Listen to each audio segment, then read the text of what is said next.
In this episode, I will be talking about the truth about set point weight and why it's so important in recovery. Hello and welcome back to the podcast. As always, I'm so thankful to have you here with me today. Whether you're tuning in as part of your recovery, looking for support, or simply trying to learn more about the journey towards freedom, I'm honoured to be part of your process. Today's episode is one that I think will really resonate with a lot of people. I'm looking into a topic that's often misunderstood, but incredibly important when it comes to recovery from an eating disorder. Set point weight. Maybe you've heard this term before. It gets thrown around quite a lot in recovery circles. But for many of us who've been through an eating disorder, the concept feels uncomfortable and scary. And I get it. Trusting your body to find its natural set point can feel like stepping into the unknown, especially after years of trying to control your weight. But the more I've learnt about set point theory and how it impacts the body, the more I've come to realize it's an absolutely essential part of recovery. In fact, it's one of the keys to finding long-term peace with food, exercise, and ultimately your own body. So before we dive in, I just want to share a little personal story about my own journey with this. I spent decades trying to keep my weight far below my body's natural set point, and I was totally convinced that thinner always meant healthier, better, more acceptable, more valuable. But as I moved through my recovery journey, I realized that fighting my body kept me trapped in fear and obsession. And when I finally surrendered control and let my body find her own balance, something magical happened. I found peace. It didn't happen overnight, but understanding and accepting my set point was one of the most freeing parts of my journey. Learning to trust that my body is really smart. So if you're in the thick of recovery right now, I want you to know that there is peace on the other side. And part of that is trusting your body. So what is set point weight? Let's start with the basics. In simple terms, set point weight is the natural weight range your body gravitates towards when it's functioning properly. It's the weight your body wants to maintain when you're eating a varied, balanced diet, getting enough nourishment and not trying to manipulate your weight through dieting, restriction, or over-exercising. Your body is amazing. It's incredibly smart, and it has so many systems in place that regulate things like hunger, metabolism, and energy expenditure. And these systems work behind the scenes to keep you in a weight range that's optimal for your individual health. Your body sends you hunger cues when it needs energy and fullness cues when it's had enough. These are the signals we were all born with, but over time, many of us learn to ignore or override them. Now, here's something important to keep in mind. Everyone's set point is different. Just like we all have different shoe sizes, different heights, different eye colors, we all have different set point weight ranges. There is no one size fits all perfect weight that everyone should aim for. And your set point is influenced by a combination of genetics, lifestyle factors, and your individual biology.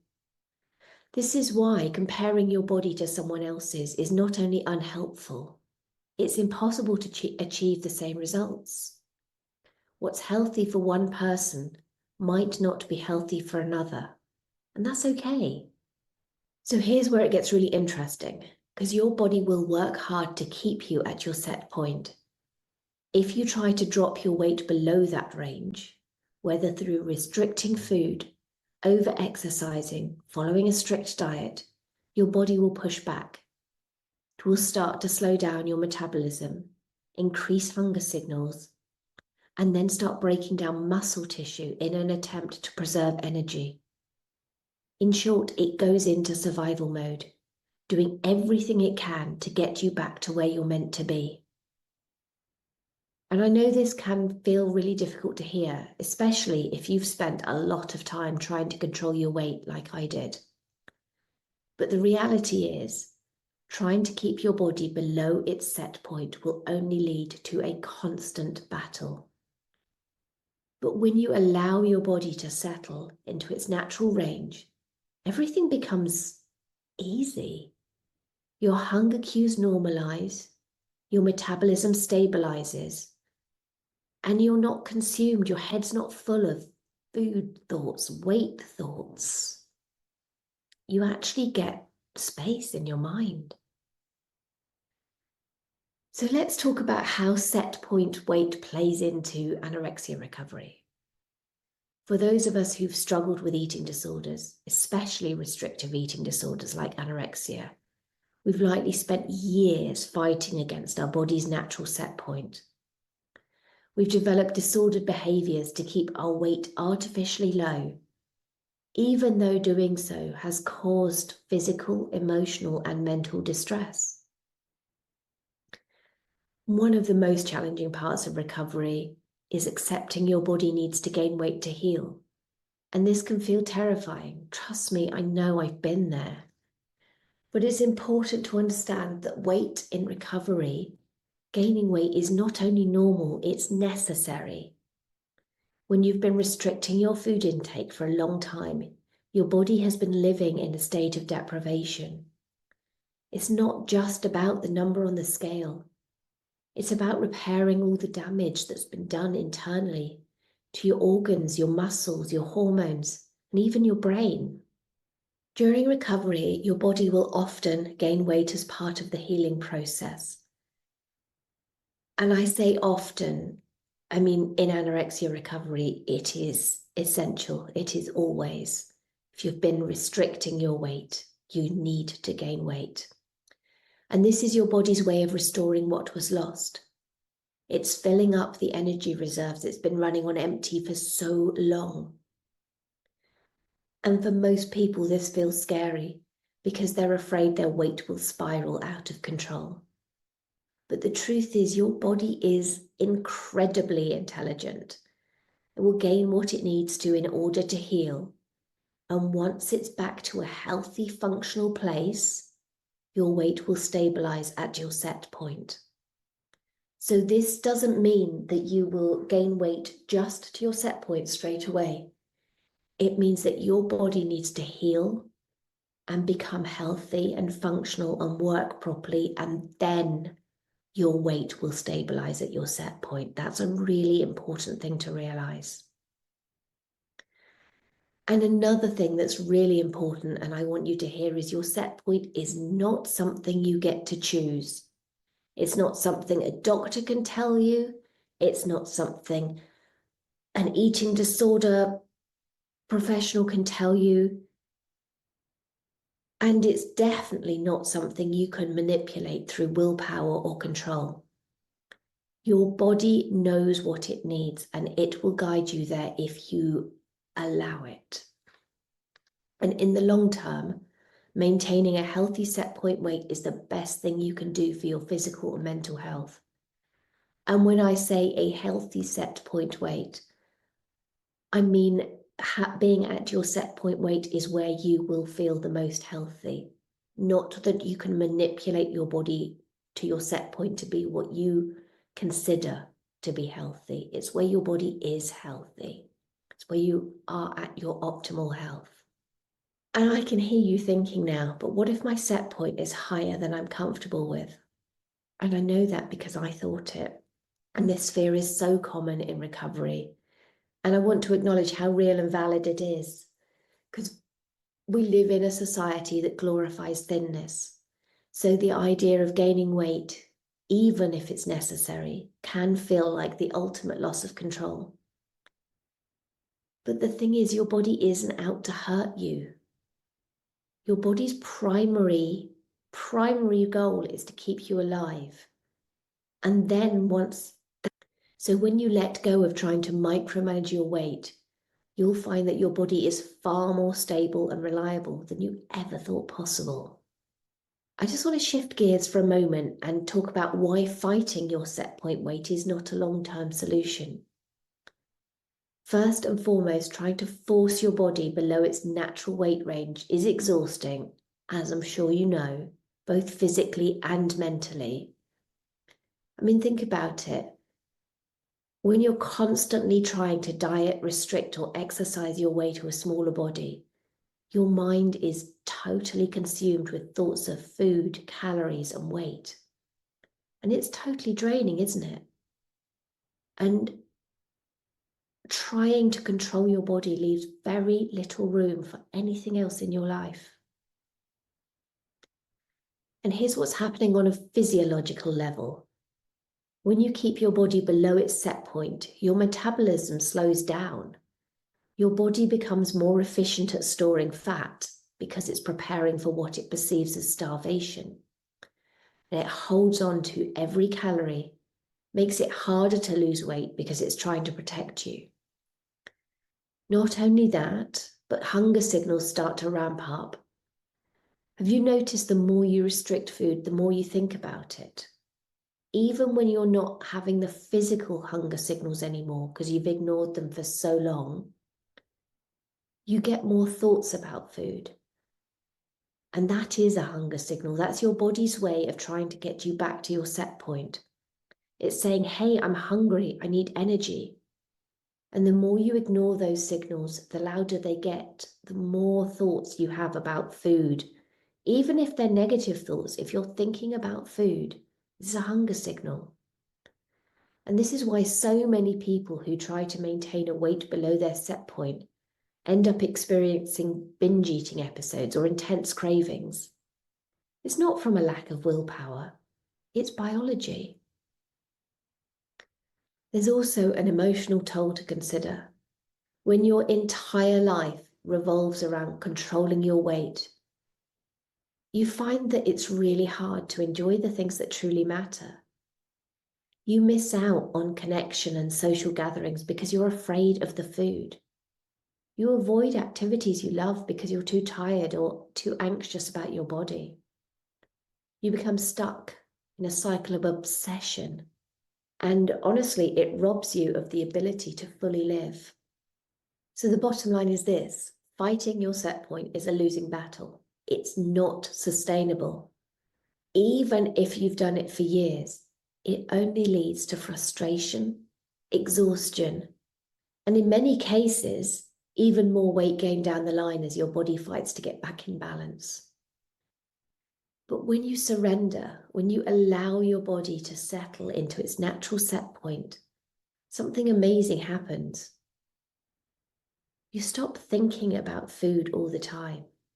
You stop obsessing over the scales. You stop saying no to the things that actually you'd probably quite like to do. And you start living your life again. So now we've talked about why fighting your set point doesn't work. Let's look towards a more empowering idea. Actually embracing your set point for food freedom. And this is where recovery magic really happens. When you let go of the constant battle with your body and allow it to settle at its set point, you free yourself from the tyranny of diet culture. I mean, I hear the diet culture around me all the time. I hear people saying, oh no, I'll be good. Oh, I can't have this. I can't do that. And I don't have to be part of it anymore. And I'm so grateful that I don't have to think like that anymore, that I don't take any notice of it anymore. So when you free yourself from that, you no longer have to restrict your food, count calories, spend hours at the gym trying to burn off everything you ate or earning your food. Instead, you get to listen to your body. You get to eat when you're hungry and stop when you're full. You can trust that your body is doing its job keeping you healthy, stable, and functioning optimally. Now, I do need to put a caveat in here about listening to your body. When you've been deep in restriction and you've ignored your hunger signals for so long, and your hunger and fullness signals can get really messed up. So you have to allow your body to heal first before your body can send you accurate signals for you to listen to about eating when you're hungry and stopping when you're full. That comes later on in recovery. It can't be done to begin with. But one of the best parts, and something I never believed would happen, is you get to enjoy food again. I never thought I would actually enjoy food. I didn't think it was possible. But it is. You get to savor meals without guilt, to nourish your body with all kinds of delicious and satisfying foods and feel good about it. You no longer need to obsess over whether you deserve certain foods or whether they'll make you gain weight. Your body knows what it needs. And when you can trust that process, it leads to a long-lasting peace with food. One of the first steps to embracing your set point is to stop weighing yourself. Get rid of the scales, smash them up, set them free. Don't allow them to decide how you feel. The number on the scale has nothing to do with your health, happiness, or well-being. It's just a number. The same as the number in your clothes, just a number. It means nothing about you. And when you stop fixating on it, you'll start tuning into how you feel instead. Physically, are you energized? Are you sleeping well? Do you have the energy to do the things you enjoy? And these are the things that matter most in recovery, not the number on the scale. Another key part of embracing your set point is challenging the negative beliefs you've been holding on to about body and weight. And yes, society tells us that thinner is better and weight loss equals success, and that our bodies must fit into certain molds to be acceptable.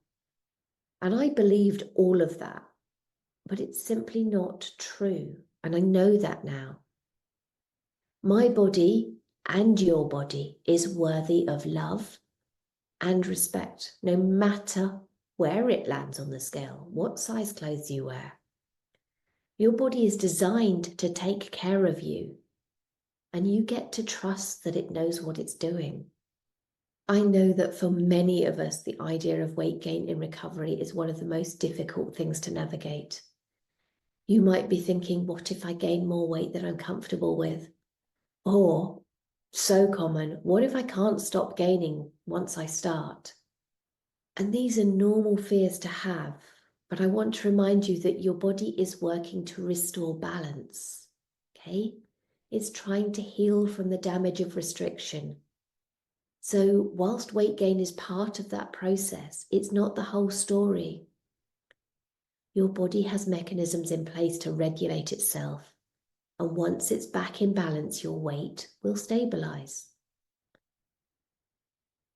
To develop trust in your body during this process, focus on how you're feeling, not the number on the scales. Are you more energetic?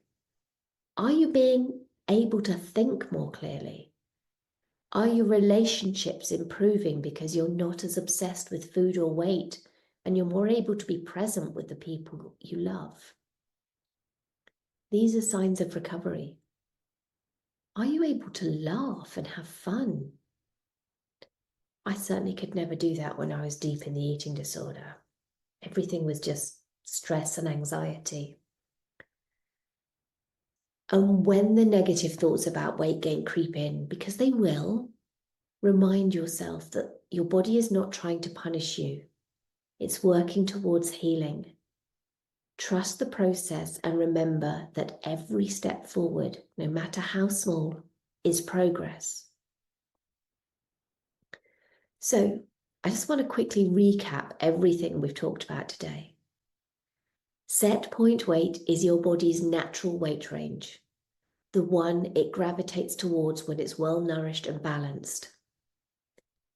Trying to fight this set point, especially in recovery, leads to frustration, obsession, and physical harm.